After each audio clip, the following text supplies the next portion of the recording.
I've played tons of games on a variety of systems, and with me dedicating my time and patience to checking out the evolution of games, there are times where I look forward to seeing a franchise continue, to see exactly what the next entry brings. Sometimes it's great, sometimes it isn't great, but a while back, 7-8 months ago, Joseph Palmer 2903 requested that I talk about the 10 best sequels to games. Well, unfortunately, I can't talk about all games because I haven't played them all, and in my lifetime, I likely never will. So I don't want to just Google public opinion and make a video off of that. Instead, I'm going to talk about the 10 best sequels I know of, ones that I've personally played, and that I've checked out and was impressed by. Hopefully you see one you agree with. Let's begin.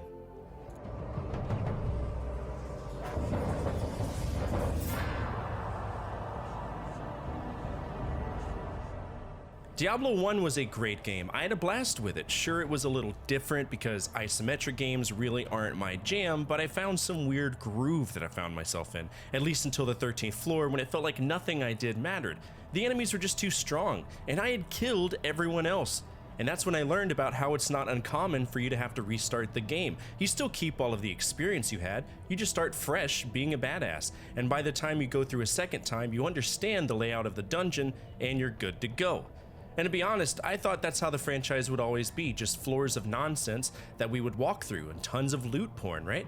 Getting the best gear for the job. But no, Diablo 2 was a masterpiece, a radical change. Instead of that one instance of 15 stages, I had different areas, quality cutscenes, a story that was unfolding in front of me, and it was one that I had the luxury of sharing with my friends, so it was even better. I don't want to get into the plot of this one, but I do encourage you to check it out, or to check out Diablo 2 Resurrected. The amount of graphical updates that happened between the original release of Diablo 2 and the remaster are phenomenal, and it really shows how far the industry has come in terms of graphics, because between me and you, when you're a kid, you're used to 144p, and when you see the same footage in 1080 or even 4K, holy shit!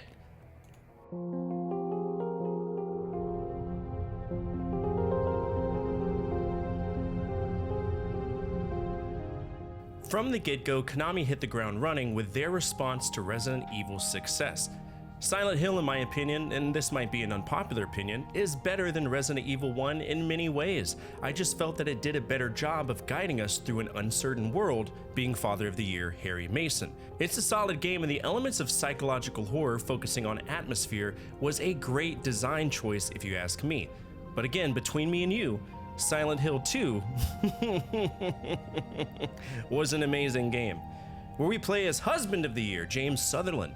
The game cut against the grain, it talked of taboo topics, symbolism drove the plot, and for once I actually dreaded the bad guy stalking me. Nemesis is, whatever, but Pyramid Head? When you hear that dragging of the knife, you immediately want to exit the area. It's not an inconvenience, you feel a genuine urgency to leave, to escape. Much like Resident Evil, Silent Hill always focused on gameplay mechanics that barely changed, and the beauty of that is that if you take the time to foster a well-defined gameplay experience, you're set. You can get away with redoing mechanics. The stories that these developers told, they worked, and unfortunately for me, Konami kind of let Silent Hill stagnate, right? While Capcom pushed forward with Resident Evil, and we all know who won that franchise battle.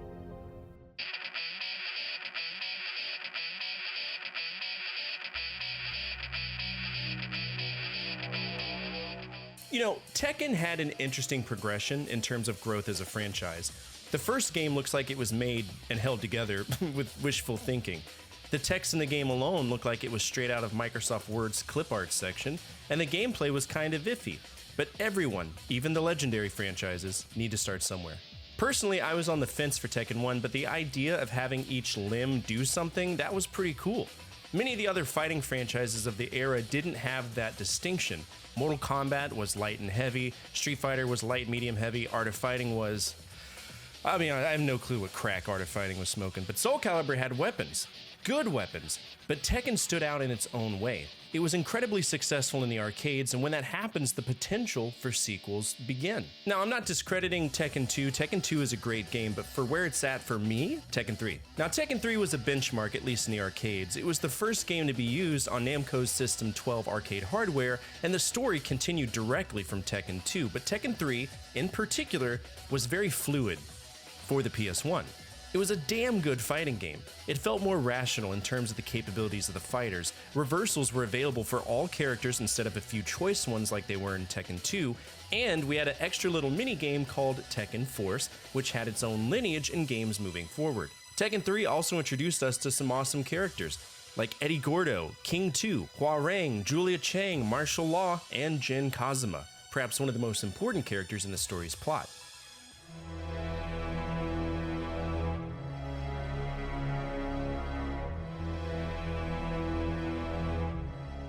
I know we talked about Silent Hill, but I do hold a tremendous amount of respect for the original Resident Evil. The original Resident Evil suffered from a lot of things that irritated people. The camera angles alone were a big complaint for me, because when you change camera angles, your character doesn't reset their forward momentum, so it's common to run into walls. And when you have hunters coming after you, it's not the most ideal thing to be going through. Also, being stuck in the mansion than the lab, it felt claustrophobic, but not in the sense of which I was confined, if that makes sense. It felt more so like a dungeon instance. Resident Evil 2 wasn't that different in the keeping you isolated in one area department. It's still a wonderful game, one of the best on the PS1 in my opinion, but Resident Evil 3 was tremendous for me. Also, the addition of choices to dictate the flow of the game was equally interesting to me. There was more focus on action, and the zombies felt innumerable. They were always there. We were seeing firsthand how bad things were getting in Raccoon City. Nemesis himself, I know I kind of shit on him before, but to me as a reoccurring threat, it shaped the situation every single time he showed up, and that's not an easy thing to do. This game has universal acclaim, and it did a phenomenal job of capping off the era of quality survival horror games on the console. And being able to travel around Raccoon City in the way it was presented didn't really feel like a hallway simulator like the previous two did.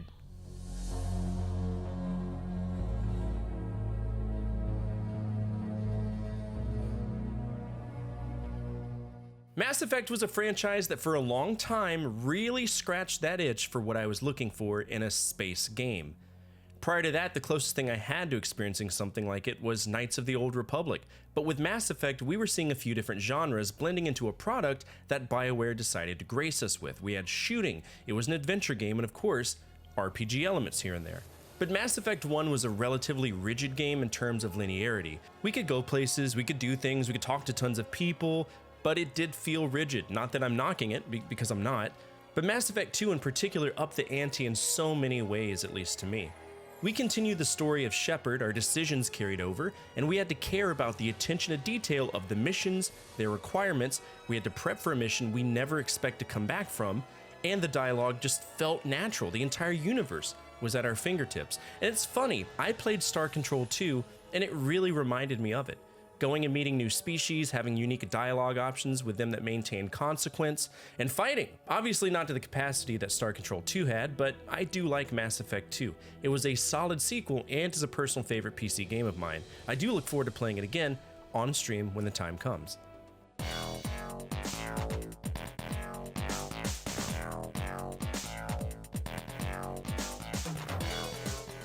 I love fighting games. You'll hear me say it so often, and it's true. For me, fighting games offered a tremendous amount of replayability. There were opportunities to clear full rosters of different characters, each with their own gimmicks. I remember buying Mortal Kombat Armageddon as a kid and having my mind blown that literally every character that I've seen throughout my childhood was on one disc, even though a majority of other people felt it was just fan service. Street Fighter, though, that was my guilty pleasure. Capcom made the world trimmer with Street Fighter 2. It was a game that set the standard for tournament fighters, and the combo system that happened by sheer accident heavily influenced the industry as we knew it. But if you're old enough to remember Street Fighter 1 or Fighting Street, if you're one of the kids who owned a TurboGrafx 16 CD, then you might recall that this game is absolute dog shit. It's a horrible button masher from hell with obtuse programming. I'd rather have Roseanne Barr talk me through masturbation than ever touch that game again. It was that bad. And the fact that Capcom even dared to continue the franchise with the same name, pretty ballsy. But they did. And to me, this is the most important fighting game out there. It served as a roadmap for everyone else to keep the genre moving forward, and I enjoy that. I've yet to play a bad Street Fighter game after Street Fighter 1, but Street Fighter 2, that's the one that I care about.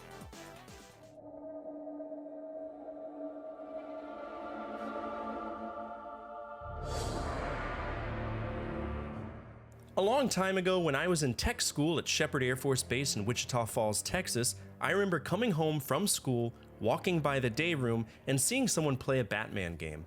Bear in mind, the last Batman game I played as a kid was Batman Vengeance on the PS2, and that game was as disappointing as having to plug the USB in 3 times. Trust me, it was not a good game. But what I saw piqued my interest.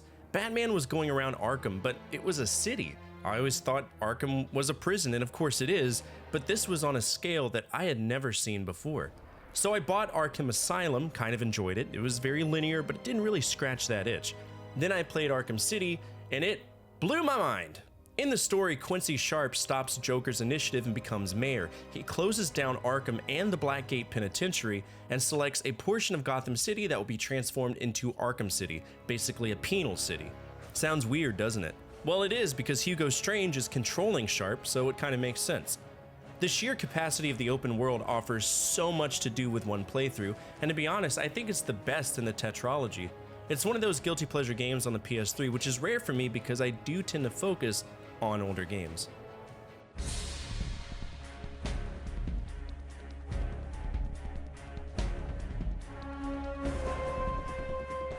When I was around 16, I started making my own money. I worked at a pizza place as a marketing manager, which was a fancy way of saying I designed flyers in GIMP and then put them on people's doors. My boss was also notorious for never paying me, so on the rare occasion that I did get paid, I would go to GameStop and I would buy games. One of the things that interested me at GameStop was this nifty collection of Metal Gear Solid games called the Essentials Collection. It was the first collection I had ever bought, and for the price used, it was pretty badass. 3 games in one. Metal Gear Solid 1, 2, and 3. Now, I adore Metal Gear Solid. I feel it's a cinematic masterpiece from Hideo Kojima on the PS1. 2 was kind of, I don't know, it felt like a run-of-the-mill PS2 game of the era. But 3, Snake Eater? Brother, that's a fucking game. We still controlled Snake. We were mostly outside, at least for 66% of the game. We had a camouflage index where we could change our clothes and use face paints to blend in, and we could approach enemies differently than we would in previous games. Combat is simple, and we can even fix injuries from a screen and see Snake repair the damage. There are so many different Easter eggs and ways to escape situations. To me, to date, and I do mean this, Metal Gear Solid 3 has been the best Metal Gear title I've played through.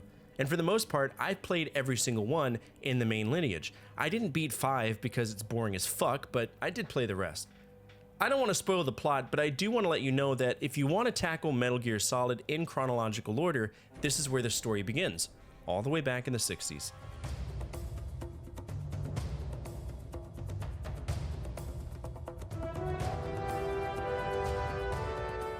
Ever wanted to be a treasure hunter? Ever wanted to hear your main character be voiced by Nolan North? Ever wanted to explore places you could only dream of going to? Do you like occasional parkour? If all of these are true, then Uncharted is for you. Now, the first game is very much a proof of concept, at least that's what it felt like. We play as Nathan Drake, who is the descendant of Sir Francis Drake, and we travel around the world to find the lost treasure of El Dorado. But between most of the action sequences, we're just shooting it out, and the shooting part was kind of broken. I get what they were doing, but Naughty Dog kind of goofed it up a little bit. But Uncharted 2, that's where Naughty Dog hit the sweet spot. It felt like we were literally in a treasure hunting movie without the bullshit cutscenes. The narrative was precise and cohesive, and the game itself was wonderful. I truly felt immersed in the story. Now, in Uncharted 1, obviously we go to El Dorado, like I just mentioned. In Uncharted 2, it's Shambhala. We're looking for the Cinnamoni Stone, and much like the previous games, we will have combat, a lot of it, but it doesn't seem like it was the primary focus like it was in the first game. It is considered one of the greatest games of all time for a reason, and for a franchise that primarily existed on the PS3, this is one of the best. The only issue I have is that the story is outlined the exact same way for every single one of the games. It goes like this: get the mission, get the location, get betrayed, redemption arc, explore, rescue the girl, get a kiss, get the treasure, solemn remembrance for the homies we lost along the way, and scene. And if you don't believe me, check out Uncharted 4, because that's exactly how it went. Either way, Uncharted 2 is a game you should definitely check out if you have a PS3.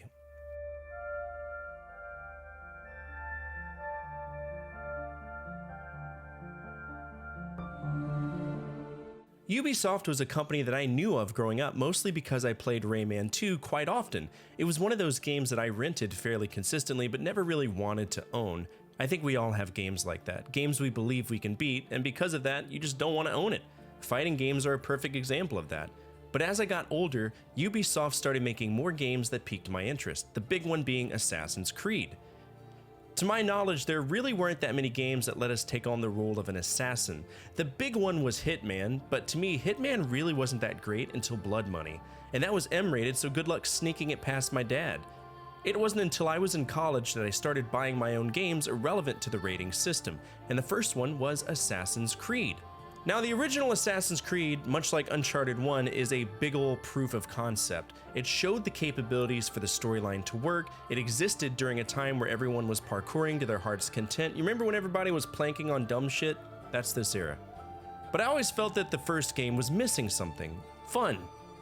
It was missing fun. Then Assassin's Creed 2 came out and it blew my mind. A badass combat system that they consistently continued updating. A new environment, characters that we loved and loved to hate, and probably one of the best protagonists in the history of the franchise. Ezio Auditore da Firenze. One that we would personally become invested in for a long time. In my opinion, he was the face of the franchise for many years. As always, everything good has to come to an end, but I adored Assassin's Creed 2, and while the later games would still be somewhat decent, this one stood out to me the most.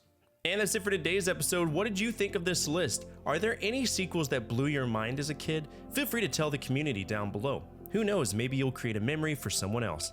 Speaking of our community, if you made it to the end of this episode, you're already home in our community. We're a group of gaming enthusiasts that love remembering a time when life was just a little bit easier to live. And if you align with that, then you'll fit right in.